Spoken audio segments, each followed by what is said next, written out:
நம்பி வந்து எல்லாத்துக்கும் அவங்களோட உழைப்புக்கான ஒரு வெற்றியை வாங்கி கொடுத்துருக்கோம் அப்படிங்கிற பெரிய சந்தோஷம் இந்த படத்தில் எனக்கு ரொம்ப அதிகமாக கிடச்சிருக்கு.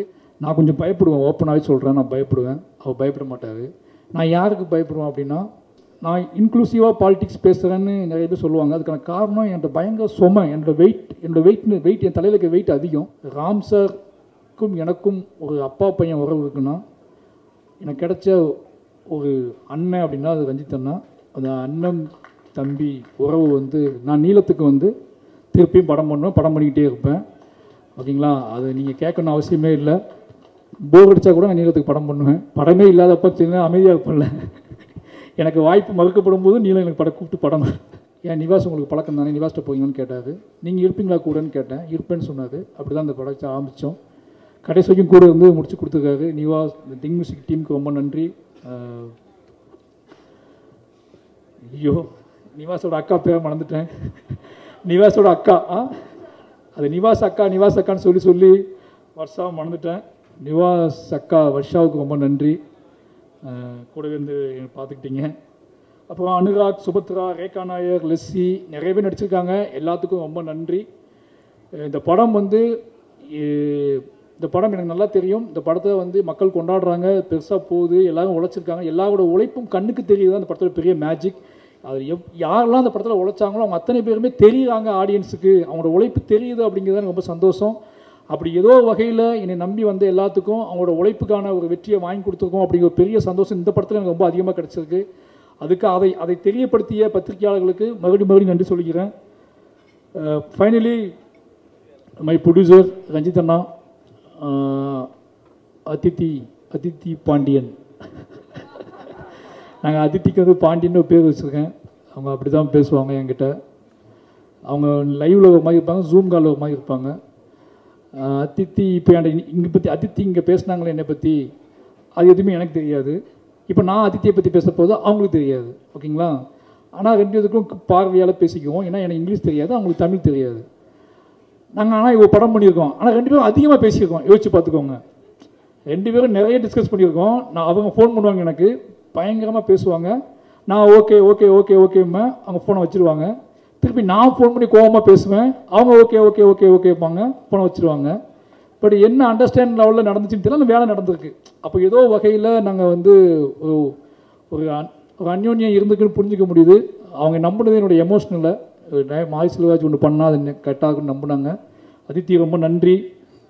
அப்போ ரஞ்சித் அண்ணா என்னோட என்ன சொல்கிறது, அவர் என்ன மாதிரி கிடையாது. அவர் வேறு மாதிரினா எப்படின்னா, நான் கொஞ்சம் பயப்படுவேன், ஓப்பனாகவே சொல்கிறேன், நான் பயப்படுவேன். அவர் பயப்பட மாட்டார். நான் யாருக்கு பயப்படுவேன் அப்படின்னா, ரொம்ப என்ன சொல்கிறதுனா, எனக்கு மக்களோட நான் இன்க்ளூசிவாக பாலிடிக்ஸ் பேசுகிறேன்னு நிறைய பேர் சொல்லுவாங்க. அதுக்கான காரணம் என்கிட்ட பயங்கர சுமை, என்னோட வெயிட் என் தலையில் இருக்க வெயிட் அதிகம். அது யாராவது ஒருத்தங்க தாங்கி பிடிச்சாதான் என்னால் அதை ரன் பண்ணவே முடியும். அதனால் நான் எங்கிட்ட இருக்க கதைகளோட கணமே ஒரு காரணமாக இருக்கலாம் என்னோடய இன்க்ளூசிவ் பாலிடிக்ஸுக்கு. ஏன்னா அந்த கணங்கள் எல்லாமே இன்னொருத்தர் சப்போர்ட் பண்ணலாம், நடக்கவே நடக்காது. அதை எங்கேயாவது சுமந்து கொண்டு போகவே முடியாது. ரஞ்சித் அண்ணா வந்து அப்படி ஒரு ஆள். ஆனால் அவர் அவ்வளோ கோபமாக, அவ்வளோ என்ன சொல்கிறது, தான் நம்பக்கூடிய அரசியலை, தான் நம்பக்கூடிய விஷயங்களை காத்திரமாக பேசினா கூட வேற ஒரு பாயிண்ட் ஆஃப் வியூவில் ஆட்களை நேசிப்பார். மாரி செல்வராஜை வந்து அவர் நேசித்த விதம் எனக்கு தெரியும். ராம் சாருக்கும் எனக்கும் ஒரு அப்பா பையன் உறவு இருக்குன்னா, எனக்கு கிடைச்ச ஒரு அண்ணன் அப்படின்னா அது ரஞ்சித் அண்ணா. அந்த அண்ணன் தம்பி உறவு வந்து இந்த படத்தோட வெற்றியை நான் எப்படி பார்க்குறேன்னா, பரியேறும் பெருமாள்னு ஒன்று நாங்கள் ஆரம்பித்து ரெண்டு பேரும் ஆரம்பித்து கிட்டத்தட்ட 7-8 வருஷம் ஆகுது. இந்த படம் ரிலீஸ் ஆகி திருப்பி ரெண்டு பேரும் இதே சந்தோஷத்தோடு, இதே சிரிப்போடு, இதே முத்தங்களோட திருப்பி ஒரு மேடையை பகிர்ந்து திருப்பி ரெண்டு பேரும் சக்ஸஸ் கொடுத்து ஹிட்டு கொடுத்துட்டு ரெண்டு பேரும் ஜாலியாக இருக்கோம். அப்படின்னா எங்களுக்குள்ளே இருக்கிற ஒரே ஒன்று இந்த லவ் மட்டும்தான். இந்த பெரும் உழைப்பையும் வந்து நான் வந்து செய்வதுக்கு ஊக்கமாக இருந்ததுக்கான காரணம் ரஞ்சித் அண்ணா இருக்கார். ரஞ்சித் அண்ணா நம்புகிறாரு, அவர் பார்த்துக்கிட்டு இருக்காரு. அவர் என்ன சொல்கிறது, அவர்கிட்ட போய் நல்ல பேர் வாங்கணும் அப்படின்னு. நான் ராம் சாருக்கு அப்புறம் நல்ல பேர் வாங்கணும்னு ஆசைப்பட்ட ஒரே ஆள் ரஞ்சித் அண்ணா கிட்ட தான். ராம் சார்ட்ட எப்போவுமே 24 மணி நேரம் நல்ல பேர் வாங்கணும்னு ஆசைப்படுவேன். அதே மாதிரி ரஞ்சித் அண்ணாட்ட நல்ல பேர் வாங்கணும்னு ஆசைப்பட ஆரம்பித்தேன். ரெண்டும் சேர்ந்து மிக்ஸ்ட் ஆனது தான் மாரி செல்வராஜ். அப்படி ஒரு நல்ல பேர் வாங்கிக்கன்னு நினைக்கிறேன். ஏன்னா பரியேறும் பெருமாளுக்கு லவி சொன்னார், இந்த படத்துக்கும் லவி சொன்னார்.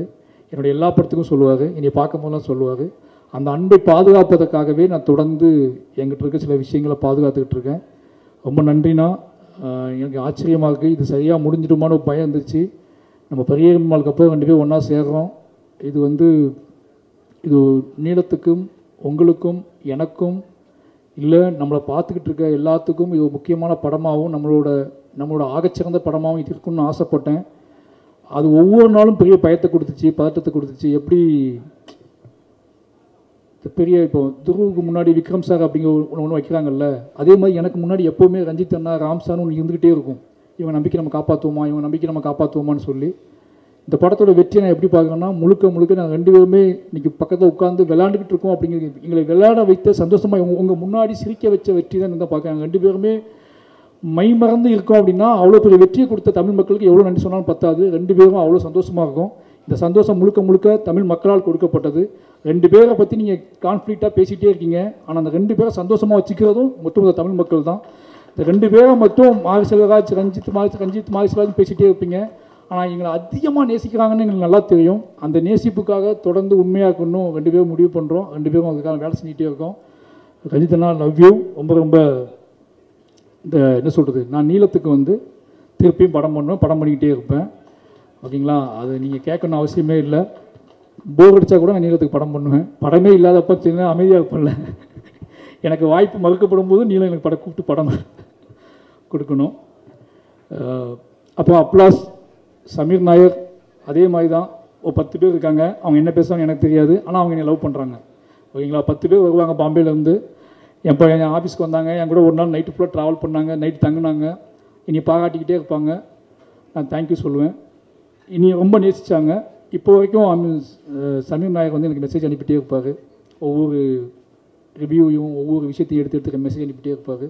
ரொம்ப ஹாப்பியாக இருக்கும். எனக்கு என்ன ரிப்ளை பண்ணுன்னு தெரியாது, நான் ஒரு இதயத்தை அனுப்பிக்கிட்டே இருப்பேன். அந்த இதயமே அவருக்கு போதுமானதாக இருந்துச்சு. அப்ளாஸ் டீமுக்கு ரொம்ப நன்றி. மாரி செல்வராஜை ரொம்ப நம்பினதுக்கு, எனக்கு நான் கேட்ட எல்லாத்தையும் செஞ்சு கொடுத்ததுக்கு ரொம்ப நன்றி. இந்த படத்தில் லிரிக் ரைட்டர் இல்லை, அறிவு பாட்டு எழுதியிருக்கான். நானும் அறிவு சேர்ந்து எழுதணும். அறிவு ரொம்ப நன்றி. அறிவு வேடனுக்கு நன்றி. ஏன்னா இவங்க 2 பேருமே நான் கூப்பிட்டோன்னே பாடி கொடுத்தாங்க. மற்ற என்னுடைய பாடகர்கள் எல்லாத்துக்குமே ரொம்ப நன்றி. ஏன்னா நான் நிறையா அவங்க கிட்டத்தட்ட நிவாசம் நானும் சேர்ந்து அவங்க மாற்றி பாட வச்சோம். எல்லா பாடல்களுக்குமே ரொம்ப நன்றி. இந்த படத்தில் நான் லிரிக் எழுதுக்கு மெயின் காரணம் யுகபாரதி அண்ணா தான். அது சொல்லியிருக்கேன். ஏன்னா எல்லாருமே இல்லை, எல்லா வேலையும் நீயே பார்த்தா எப்படிறான்னு கேட்குறாங்க நிறைய பேர். ஏன் மற்ற லிரிக் ரைட்டர் கொடுக்கலாங்கன்னு சொல்லாங்க. யுகபாரதி அண்ணா ஒரு நாள் என்ன சொன்னார், டேய் நீ உள்ள ஆல்பம் எழுதி பாருங்க, அந்த கதையோடு சம்மந்தப்பட்டே அது இருக்கும், நீ முழு ஆல்பம் ஒன்று எழுதி பாருன்னு சொன்னார். அதுக்காக எழுதப்பட்டது தான் இந்த முழு ஆல்பமுமே. அவருக்கு ரொம்ப நன்றி. இந்த பாடல் சிறப்பாக வந்ததுக்கு காரணம் யுகபாரதி அண்ணா காரணம். யுகபாரதி அண்ணா உங்களுக்கு ரொம்ப மிஸ் பண்ணுறேன். ரொம்ப நன்றி. கடைசியாக பைசன் காலமாடன், இவ்வளோ நேரம் என்னோடய டீமை பற்றி நான் பேசுனதை நீங்கள் பொறுமையாக கேட்டதுக்கு ரொம்ப நன்றி. நான் யாராவது மிஸ் பண்ணியிருந்தால் மன்னிக்கணும். ரொம்ப எமோஷ்னலான ஒரு படம். இந்த படம் என்னோடய எல்லா படமும் அப்படி இருக்குன்னு சொல்லுவேன் டைலாக்கு. பட் ஆனால் இது ரொம்ப பரபரப்பான சில விஷயங்களை நம்ம துணிஞ்சு எடுக்கிறோம். சில விஷயங்கள் இது எப்படி புரிந்து கொள்ளப்படும் அப்படின்னு ஒரு நிறைய மனசுக்குள்ளே நிறைய கணக்குகள் போட்டு நிறைய பிளான் பண்ணி திட்டமிட்டு அந்த திட்டத்துக்குள்ளே ஒரு எமோஷ்னல் வச்சு எடுக்கப்பட்ட படம் தான் பைசன் காலமாடன். மனத்தி கணேசன் அப்படிங்கிற ஒருத்தரை அவரும் நானும் சேர்ந்து பல மாதிரி விவாதித்து அவர் என்னை நம்பினார். அந்த நம்பிக்கையை காப்பாற்றணும் எடுத்த படம். இன்றைக்கி அந்த படத்தோட ரிசல்ட்டு பார்க்கும்போது, இந்த படத்தோட ரிசல்ட்டை தாண்டி எனக்கு வர மெசேஜ், என்னை தேடி பேசுகிறவங்க, என்னை ஃபோன் பண்ணி பேசுகிறவங்க, சவுத் தமிழ்நாட்டில் கூடிய இளைஞர்கள் இருக்கக்கூடிய இந்த படத்துக்கான ஆதரவு, இது எல்லாத்தையும் பார்க்கும்போது ஏதோ நம்ம இவ்வளோ நாள் கற்றுக்கிட்ட விஷயத்தை வச்சு ஒரு நல்ல விஷயம் பண்ணியிருக்கோம் அப்படிங்கிற பெரிய நம்பிக்கையை கொடுத்துருக்கு. அந்த நம்பிக்கையை கொடுத்ததுக்கான காரணம் இந்த மக்கள் இந்த படத்தை ஏற்றுக்கொண்டது தான். நிறைய எங்கிட்ட பிள்ளைகள் இருந்திருக்கு, நிறைய விஷயங்கள் இருந்திருக்கு, நான் நிறைய முரண்பட்டிருக்கேன், நிறைய விஷயங்கள். ஆனால் இது எல்லாமே என்னோடய ஆர்ட் ஃபார்ம் ஸ்ட்ராங் ஆகணும் அப்படின்னு தான் நான் பண்ணியிருக்கேன். அப்படி யாராவது வருத்தப்பட்டிருந்தா, யாரையாவது நான் ஹர்ட் பண்ணியிருந்தா, இந்த படத்தில் வேலை செய்யும்போது நான் யாரையாவது ஹர்ட் பண்ணியிருந்தால் ரொம்ப மன்னிப்பு கேட்டுக்குவேன். ஏன்னா எனக்கு அந்த கிட்டத்தட்ட 80 நாள், இந்த 80-90 நாள் நினைக்கிறேன். இந்த 90 நாளில் நான் என்னவா இருந்தேன்னு எனக்கே தெரியாது. அது முழுக்க நான் ஆர்ட் ஃபார்ம்குள்ளே தான் இருந்து என்னோடய சினிமாக்குள்ளே இருந்திருக்கேன். அதை நான் மாற்றிக்க முயற்சி பண்ணுவேன். என்னோடய சினிமாவை அது என்னமோ தெரியல எனக்கு. அது நடக்கும்போது நான் அந்த சினிமாவை முழுசாக நான் தோற்றுணும் அப்படிங்கிற பயம், தோற்றக்கூடாது அப்படிங்கிற பயத்திலே நான் நிறைய வேலை செஞ்சுக்கிட்டே இருக்கேன். அது எனக்கு ஏன் என்னை விட்டு போக மாட்டேங்குன்னு தெரில. அதனாலேயே கொஞ்சம் அதிகப்படியான வேலைகளை செய்கிறேன், கொஞ்சம் அதிகப்படியான ஆட்கள்கிட்ட உழைப்பை வாங்க ட்ரை பண்ணுறேன், இன்னும் அதிகப்படியான நேரத்தை அவங்ககிட்ட எடுத்துக்கிறேன். நான் எப்படி இருக்கணும் அதே மாதிரி அவங்களும் இந்த படத்தில் அப்படி இருக்கணும்னு நினைக்கிறேன். இது சரியாக தப்பான்னு எனக்கு தெரியல. ஆனால் என்கிட்ட இருக்க எல்லார்ட்டையுமே நான் எப்படி இருக்கேன் இந்த படத்துக்காக அதே மாதிரி நீங்களும் இருக்கணும்னு எதிர்பார்க்குறேன். அது நிறைய இடத்துல முரணாக இருக்குது, நிறைய இடத்துல பிரச்சனைகளை உருவாக்கியிருக்கு. ஆனால் ஃபைனலி இந்த படத்தோட ரிசல்ட் அவங்களுக்கானது தான். அவங்க அதை நம்பி என்னை உழைச்சிருக்காங்க. அப்படி நான் முரண்பட்ட, நான் வருத்தப்பட்ட, இல்லை என்ன சொல்கிறது, என் மீது வருத்தப்பட்ட நிறைய பேருக்கு நான் நன்றி சொல்லிக்கிறேன். இந்த படம் மட்டுமே காரணம். இந்த படத்தை தாண்டி நான் எந்த வகையிலையும் யாரையுமே பகையாக நினச்சது இல்லை, எதுவும் கிடையாது. பைசன் ஃபைனலி ரொம்ப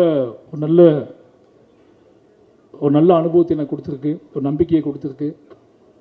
நான் தொடர்ந்து வேலை செய்வதற்கான ஒரு பெரிய பலத்தை கொடுத்துருக்கு. இந்த படத்தை பாராட்டி இந்த படத்தை கொண்டாடிக்கிட்டு இருக்கிற அத்தனை இளைஞர்களுக்கும், அத்தனை மக்களுக்கும், யாருனே தெரியாத மக்களுக்கும் நன்றி சொல்லிக்கிறேன்.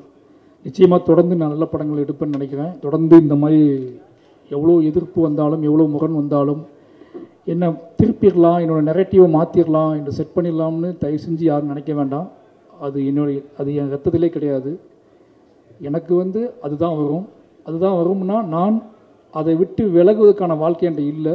அதை பற்றியே யோசிச்சுட்டு இருக்கேன், அதை பற்றியே போய் பேசுகிறேன், அதை பற்றியே பழகிட்டு இருக்கேன். அதை பற்றியே நான் உங்களுக்கு தெரியாது.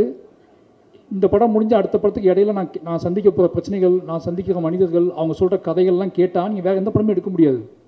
நீங்கள் நினச்சிட்டிங்க ஒரு ஸ்கிரிப்ட் எழுதி முடித்த உடனே திருப்பி போய் வேறு அழகாக போய் ஒரு ரூம் போட்டு எங்கேயோ கொடைக்கானல்லையோ ஊட்டிலையோ இல்லை வெளிநாட்டிலையோ போய் உட்காந்து கதை எழுத ஆரம்பிப்பான்னு நினைப்பீங்க. ஆனால் எங்களுக்கு அப்படி இருக்காது. எங்களுக்கு எப்படி இருக்கும்னா, ஒரு படத்துக்கும் இன்னொரு படத்துக்கும் இடையில நாங்கள் இருப்போம்ல, இந்த இடையில இந்த தமிழ் சமூகம் எப்படி இருக்குது, இந்த இந்திய சமூகம் எப்படி இருக்குது, இது இடையில சந்திக்கிற மனிதர்கள் என்ன சொல்கிறாங்க, அவங்க என்ன பேசுகிறாங்க, அவங்க நம்மகிட்ட என்ன எதிர்பார்க்குறாங்க, அவங்க எவ்வளோ அழுறாங்க, எவ்வளோ கண்ணீர் சிந்துறாங்க, என்ன கேள்வியில் கேட்குறாங்க. என் சட்டையை பிடிச்சி கேட்டவங்க நிறைய பேர் இருக்காங்க. இதெல்லாம் எப்படா நீ படம் பண்ணுவேன், இதை என் கதையை நீ எப்போ சொல்லுவேன், உன் கதையை எப்போ சொல்லுவேன்னு சொல்லி சட்டையை பிடிச்சி கேட்டவங்க நிறைய பேர் எனக்கு தெரியும் எனக்கு. ஏன்னா அவ்வளோ கதைகள் இருக்காங்க. திருப்பி நீங்கள் மறுபடியும் என்கிட்ட அந்த நெரேட்டிவை செட் பண்ண ட்ரை பண்ணாதீங்க. நான் ரொம்ப நிலையானவனாக இருக்க விரும்புகிறேன். என்னோடய நிலையான தன்மையை யாராலையும் மாற்ற முடியாதுன்னு நினைக்கிறேன். உங்களோட வேண்டுகோளாகவே வச்சுக்கிறேன். திருப்பி இந்த கேள்வியை நீங்கள் என்கிட்ட கேட்பீங்க அப்படின்னா நான் அதுக்கு மௌனம் தான் பதிலாக சொல்லணும்னு நினைக்கிறேன். இனிமேல் இந்த மாதிரி கேள்விக்கு நான் எதிர்கொள்ள மாட்டேன்னு நினைக்கிறேன்.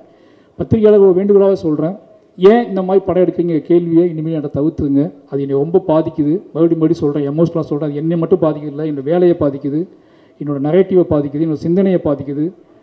நான் உங்களை நேசிக்கிறேன், உங்களை அன்பு செலுத்துகிறேன். நான் உங்களை திருப்பி அதே மாதிரி கேள்வி கேட்க முடியும். அந்த கேள்வியை கேட்கக்கூடாது, உங்களுக்கு எனக்கு முகம் வந்துக்கூடாதுன்னு நினைக்கிறேன். ஏன்னா நான் கூடி வாழ ஆசைப்படக்கூடிய வாழாக தான் இருக்கேன். நான் திருப்பி அந்த கேள்வியை நீங்கள் திருப்பி என்னை கேட்டீங்க அப்படின்னா நான் இன்னும் அதிகமாக வேலை செய்வேன். ஆனால் உங்களை அவாய்ட் பண்ண ட்ரை பண்ணணும்னு நினைக்கிறேன். ஏன்னா எக்காரணத்தை கொண்டும் என்னோடய கலையவோ, என்னோடய ஆர்ட் ஃபார்மையோ, என்னோடய அரசியலையோ யாராவது பிடுங்க ட்ரை பண்ணாங்கன்னா நான் மூர்க்கமாக ஃபைட் பண்ணுவேன். அந்த மூர்க்கத்தை நிச்சயமாக சொல்கிறேன், என்னோடய ஆர்டிஸ்ட்டுக்கே தெரியும், என்னோடய வேலை பார்த்தவங்களுக்கு தெரியும். அந்த மூர்க்கம் நானே எதிர்பார்க்காத மூர்க்கம். அது நான் அப்படி போகக்கூடாதுன்னு ரொம்ப நம்புகிறேன். நீங்கள் எல்லோரும் நேசிக்கணும் தெரியும். அதனால் தயவு செஞ்சு இந்த கேள்விகளை நீங்கள் அவாய்ட் பண்ணிவிடுங்க. நான் மாரி செல்வராஜ் படம்னா அது இருக்கும்.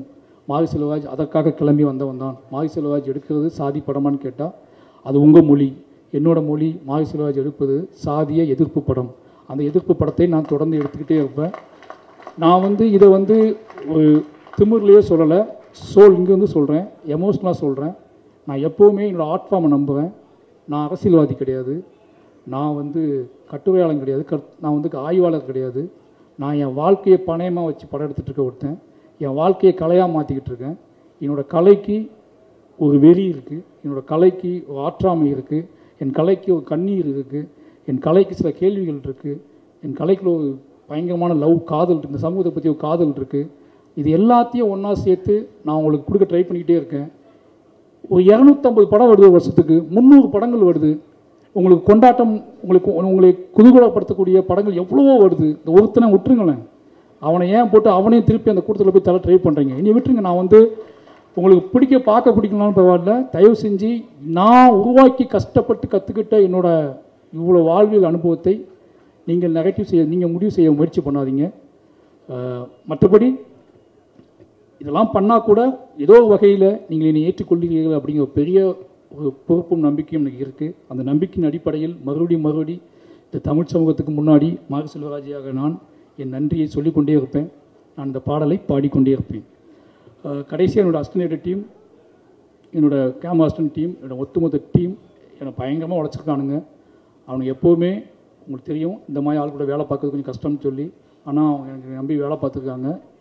அவங்க எல்லாத்துக்குமே ரொம்ப நன்றி. இந்த வெற்றி வந்து எவ்வளோ சிரித்து என்ன தான் பண்ணாலும் ரொம்ப எமோஷ்னலான வெற்றி. எனக்கு நல்லா தெரியும், நானும் துருவும் எப்படி இருக்குன்னு எனக்கு தெரியும். ஏன்னா இது சாத்தியமான எல்லோரும் கண்மூடி இது எப்படின்னா, அந்த முதல் நாள் அவனுக்கு நான் ட்ரைனிங் கொடுக்கும்போது நான் அதை உணர்ந்தேன். இப்படி ஆரம்பிக்கிறோமே, ஏன்னா அவன் அப்படி தான் வந்து அங்கேருந்து வரும்போது இப்படி ஆரம்பிக்கிறோமே, இவனை எப்படி மாற்றப்போ போவோம், இது எப்படி நடக்கப்போ போகுது, இது சாத்தியமாக அப்படி பயத்தில் நாங்கள் இருந்தோம். 2 பேத்துக்குள்ளும் இருந்த ஒரு வெறி தான் இந்த கதையே பண்ணியே ஆகணுன்ற வெறி எனக்கு இருந்துச்சு. சினிமாவை நம்ம யாருன்னு காட்டியே அவனுங்க வெறி அவனுக்கு இருந்துச்சு. இந்த 2 பேரோட வெறி தான் இந்த படத்தை இத்தனை தூரம் இத்தனை உழைப்பின் தூக்கி கொண்டு வந்து சேர்க்கறதுக்கு ஒரு முக்கியமான காரணமாக இருந்துச்சு. எங்களோட உழைப்புங்கிறது நம்ம உழைப்பின் மூலமாகவே வெற்றி பெற வேண்டும்னு ஆசைப்படக்கூடிய ஆளாக நாங்கள் இருக்கோம். எங்களோட உழைப்பின் பாதையை மாற்ற முயற்சிக்காதீர்கள். உங்கள் அனைவருக்கும் மறுபடியும் நன்றி. பைசன் ஏற்றுக்கொண்ட அத்தனை மக்களுக்கும் ரொம்ப நன்றி. என்னோடய டீமுக்கு ரொம்ப நன்றி. கடைசியாக என்னோடய குடும்பத்துக்கு, என்னோடய குடும்பம் வந்து சொல்லி ஆகணும். நான் பதட்டமான ஒரு வாழ்க்கையிலேயே இருக்க மாதிரியான ஒரு தோற்றத்தை அவங்களுக்கு கொடுத்துக்கிட்டே இருக்கேன். ஒரு சினிமா இயக்குனர் வெற்றி பெற்றதுக்கப்புறம் அது எவ்வளோ பெரிய கொண்டாட்டமாக இருக்கும், அந்த கொண்டாட்டம் எப்படிப்பட்டதாக இருக்கும் அப்படின்னு அவங்க பார்த்துருப்பாங்கல்ல, கேள்விப்பட்டிருப்பாங்க. அப்படி கொண்டாட்டத்தை நான் அவங்களுக்கு கொடுக்கல. ஏன்னா ஃபோன் வந்தால் பயப்படுவாங்க, நான் யார்ட்டையாவது பேசினா பயப்படுவாங்க. அதுக்கான காரணம் என்னென்னா, ஏதோ ஒரு வகையில் நான் டிஸ்டர்பாகவே இருக்குன்னு நினைப்பாங்க. ஆனால் அவங்கள்ட்ட சொல்லிக்கிறேன், நான் ரொம்ப நீங்கள் நிறைவாகவே இருக்கேன். என் மனசில் கடைசி என்ன சொல்கிறது, நீங்கள் எல்லாத்தையும் பேசிட்டேன்னு நினைக்கிறேன். இனிமேல் அவங்க எனக்கு தொந்தரவு பண்ண மாட்டாங்க அப்படிங்கிறது நான் சொல்லிக்கிறேன். அப்போ இன்னொரு முக்கியமான ஒரு விஷயம் நான் வந்து ஏதோ இன்டர்வியூ சொல்லும்போது நடந்துச்சு சொன்னாங்க. அது நான் ஏதோ தப்பாக சொல்லிட்டேன்னு சொல்லி, கதாநாயகிகள் கருப்பாக இருக்க கதாநாயகிகளை ஏன் சூஸ் பண்ண மாட்டேங்க யாரோ என்கிட்ட கேட்டாங்க. நான் சொல்கிறேன், இது வரைக்கும் எந்த ஆர்டிஸ்ட்டையுமே வந்து அவங்க இந்த கலரில் இருக்காங்க, இவங்க எவ்வளோ அழகாக இருக்காங்க, நாங்கள் எந்த ஆர்டிஸ்ட்டையும் பார்த்ததில்லை. நாங்கள் எல்லாருமே வந்து எப்படி சொல்கிறதுனா, நாங்கள் எல்லாருமே வந்து யார் இதுக்கு முழுசாக உழைப்ப போடுவாங்களோ, யார் நம்ம நம்புவாங்களோ அவங்க கூட தான் நான் வேலை செஞ்சுக்கிட்டே இருக்கேன். அவங்களுக்காக தான் நான் வேலை செஞ்சுக்கிட்டே இருக்கேன். இது ஒருவேளை அப்படி நிகழாமல் இருக்குன்னா அதை நிகழ்த்துவதற்கும் நாங்கள் ஆசைப்படுறோம். அதை அப்படியான ஒரு சினிமாக்குள்ளே அப்படியான சாத்தியக்கூறுகள் வரணும்னா அது எங்கள் மூலமாக தான் வரணும்னு நீங்கள் ஆசைப்பட்டீங்கன்னா அதுவும் நடக்கும். அதையும் நாங்கள் செய்வோம்னு நினைக்கிறேன். அப்படியாப்பட்ட படங்களே நான் எடுப்பேன். அது ஒருவேளை ஏன்னா உங்களுக்கு நல்லாவே தெரியும், சினிமா வந்து காம்ப்ரமைஸில் ஒரு இடத்துல இருக்குது. ஏன்னா முதலாளிகள் இருக்காங்க, பட்ஜெட் இருக்குது, பணம் இருக்குது, ஆடியன்ஸோட மனநிலை இருக்குது. இதுக்குள்ளே தான் எங்களோட தேவையை நாங்கள் பூர்த்தி பண்ணிக்கிட்டு இருக்கோம். அப்படியாப்பட்ட அந்த காம்ப்ரமைஸ்க்குள்ளே எங்களுக்கிட்டே இருக்குது. நான் அதை இல்லைன்னு சொல்லலை. அந்த காம்ப்ரமைஸை எப்படி சொல்கிறேன்னு தெரியாமல் நானும் பல மொழிகளில் சொல்கிறேன், பல பேர் சொல்கிறேன். திருப்பி அந்த கேள்வி எல்லா விஷயத்தையும் எங்ககிட்டே கேட்குறீங்களா, நீங்கள் எந்த கேள்விக்கு எந்த பதில் சொல்லணும்னு எனக்கு தெரில. தயவு செஞ்சு சொல்கிறேன், அப்படி அந்த கேள்வி தப்பாக புரிஞ்சுக்கப்பட்டுருந்துச்சுன்னா மன்னிப்பு கேட்டுக்கிறேன். அது எந்த பிரச்சனையும் கிடையாது. ஆனால் ஒருவேளை நீங்கள் அதை விரும்புகிறீங்க அப்படின்னா, அப்படியான ஒரு சினிமா உங்களுக்கு வேணும் அப்படின்னா, அந்த சினிமாவையும் எடுப்பதற்காக மாரி செல்வராஜும் பா ரஞ்சித்தும் எல்லாருமே அதை முயற்சி பண்ணிக்கிட்டே வைப்போம். ஏன்னா மக்கள் விரும்பக்கூடிய, மக்களுக்கு சின்ன ஏன்னா எங்ககிட்ட கேள்வி எல்லாமே பிரதான கேள்விகள் கிடையாது. எங்ககிட்ட கேட்கக்கூடிய கேள்விகள் எல்லாம் என்னென்ன கேள்வி கேட்பாங்க, உள்ளுக்குள்ளே இருந்து ஒற்றை கேள்விகளாக, உதிரிகளோட கேள்விகளாக இருக்கும். அந்த உதிரிகளோட கேள்விக்கு நீங்கள் அந்த உதிரிகளோட கேள்வியை நீங்கள் மதிக்கிறதுக்குல அதில் ஒரு கலைஞரோட பயங்கரமான ஒரு திமிர்த்தனம் இருக்குது. நாங்கள் உதிரிகளோட கேள்வியை மதிக்கக்கூடிய டைரக்டராக ஆர்டிஸ்ட்டாக இருக்குன்னு ஆசைப்படுறோம். அந்த கேள்விகளை நான் மதிப்போம். அதை ரஞ்சித்தனும் நான் நிகழ்த்தி காட்டணும்னு நினைக்கிறேன். நிச்சயமாக அதில் ஏதாவது புண்பட்டு இருந்தால் மன்னிப்பு கேட்டுக்கிறேன். மற்றபடி எங்கள் கலை மக்களுக்கானது. அதை மக்களுக்காகவே கொண்டு வந்து சேர்ப்போம். அது எவ்வளோ விஷயம் இருந்தாலும் மக்களை நம்புகிறோம். நன்றி, வணக்கம்.